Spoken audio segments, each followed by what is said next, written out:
buried a family member should have been quiet, private, final. Instead, it became the moment everything changed. Dirt even settled. A woman with HOA authority decided that grief was an opportunity. She questioned my right to stand there, challenged what I had inherited, and treated a funeral like a legal battlefield. Was that land remembers power. Documents remember truth, and arrogance always overreaches. That single moment of entitlement set off a chain reaction no one in that community saw coming. And by the time it ended, nothing was left the way it was before. Before any conflict existed, life around the property moved at a quiet, predictable pace. The land had always been there, stretching far beyond what most people imagined when they heard the word acreage. It wasn't flashy or manicured for show. It was working land, old land, shaped by time, weather, and generations of decisions that valued space over spectacle. For years, it existed just outside the daily awareness of the nearby community, noticed but not questioned. The inheritance didn't arrive with celebration or ceremony. It came wrapped in loss, responsibility, and a sudden shift in identity. One day, life was ordinary and forward-looking. The next, it carried the weight of history and paperwork, property lines and obligations. Owning that much land wasn't about wealth in the way people assume. It exists in relationship with everyone around it. It was about stewardship, taxes, maintenance, and understanding that nothing that large ever truly belongs to just one person. The surrounding neighborhood, however, operated on a very different scale. Tightly spaced homes, identical fencing, uniform landscaping, and a homeowners association that took pride in consistency. Rules were enforced not because they protected value, but because enforcement itself had become the culture. Meant order. Order meant control. And control meant relevance. At first, the connection between the property and the HOA felt distant, almost theoretical.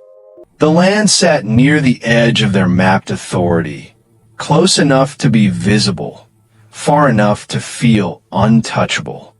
Most residents viewed it as a backdrop, something static and unchanging. Large spaces invite scrutiny. They create questions, and questions in the wrong hands. Large space invites scrutiny. They create questions, and questions in the wrong hands become leverage. Daily life continued without friction in the beginning. Paperwork moved slowly. Surveyors confirmed boundaries. Legal filings progressed quietly. There are no disputes, no warnings, no official notices. Just the low hum of administrative tasks happening in the background while grief settled and routine attempted to reassert itself. But tension doesn't always announce itself loudly. Sometimes it arrives through glances, through emails that feel unnecessary, through sudden interest where none existed before. The HOA began referencing the property in meetings. Not formally, not aggressively, but persistently. Mentions of compliance, mentions of documentation, mentions of authority that hadn't previously mattered. What made it unsettling wasn't what was said, but how eager it all felt. As though someone had been waiting for an opening. As though the inheritance itself had triggered something unspoken. The land hadn't changed, but perception of it had. They expose assumptions. They invite challenges from those who believe rules only matter when they can be enforced against. The community itself remained outwardly calm. Lawns were trimmed. Trash cans appeared and disappeared on schedule. Meetings were held. Notices were posted. Nothing looked wrong. But beneath that surface, attention was sharpening, focusing inward on a situation that had not yet declared itself a problem. Apply ultra-realistic human motion animation to the persons in the uploaded image only. The person should naturally move from one position to another using real-life body mechanics, such as walking, turning, stepping forward, stepping sideways, or gentle hand gestures. Motion must look physically possible and cinematic, like a real Instagram reel recorded on a phone or camera. Support both normal speed and subtle slow motion, with smooth transitions and fluid movement. Hands, head, shoulders, and legs must move naturally with correct balance and weight shift. No teleporting, no sliding, no floating, no unnatural bending, no clipping through objects. The entire environment must remain 100% static. Walls, tables, chairs, background objects, shadows, and camera perspective must not move or distort in any way. The person must never pass through furniture or merge into objects. Preserve original lighting, shadows, skin texture, clothing fabric, facial identity, proportions, and image realism. Camera must stay locked and stable. Final result should look like a believable real-life reel, not AI-generated or physically impossible. What followed the funeral wasn't immediate confrontation. It was quieter than that, and far more unsettling. The first signs arrived in the form of paperwork, letters that fell out of place, notices that referenced authority without clearly defining it. They were written in confident language, full of procedural certainty, yet vague enough to invite compliance rather than demand it. Each one carried the same underlying message. Attention had shifted, and it was no longer passive. The HOA's interest in the land intensified quickly. What had once been treated as a distant boundary suddenly became a subject of discussion, review, and concern. The acreage was now framed as an anomaly, a risk, a responsibility that required oversight. There were references to environmental impact, maintenance expectations, access paths, and shared infrastructure. None of it was framed as optional. None of it acknowledged that the land predated the neighborhood itself. Inspections were requested, then scheduled, then rescheduled without consent. Drones appeared briefly overhead, dismissed later as unrelated surveying. Complaints surfaced about fencing that had stood unchanged for decades. Paths used by wildlife were suddenly labeled as potential hazards. Each issue, taken alone, seemed minor. Together, they formed a pattern that was impossible to ignore. Fines followed, small at first.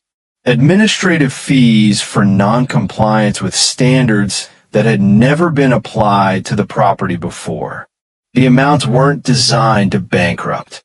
They were designed to test response, to see whether resistance would be immediate, delayed, or non-existent. Silence, it turned out, was interpreted as permission. Documents were requested repeatedly, even after being provided. Proof of ownership, proof of inheritance, proof of compliance with bylaws that didn't clearly apply. Each request came with a deadline, and each deadline came with consequences. It became clear that the HOA wasn't confused. It was persistent. The most frustrating part wasn't the cost. It was the implication. Every letter carried an assumption that ownership was provisional, that legitimacy could be questioned indefinitely. The inheritance was treated less like a legal certainty and more like a claim that needed to be defended over and over again. Grief was replaced by vigilance, routine by preparation. Meetings began referencing the property openly, not in a neutral way, but as a problem yet to be solved. The scale of the land became a talking point, framed as excessive, unmanaged, unfair. There was talk of reassessment, of jurisdictional overlap, of the HOA's responsibility to protect community standards. The language was polished, but the intent was blunt. Control was being asserted where none had existed before. Pressure mounted through neighbors as well. Not directly, not openly, but through implication. Increased foot traffic near boundary lines. Requests for access that assumed approval. Complaints that felt coordinated, filed within days of each other, citing similar concerns in identical phrasing. It wasn't subtle anymore. It was systematic. Attempts to resolve the situation calmly were met with procedural deflection. Questions were answered with references to committees. Requests for clarification were met with additional requirements. The process itself became the obstacle. Each step forward revealed two more steps waiting behind it. Legal consultation shifted the tone of the experience. What it felt like harassment was reframed as strategy. The HOA wasn't enforcing rules. It was creating pressure.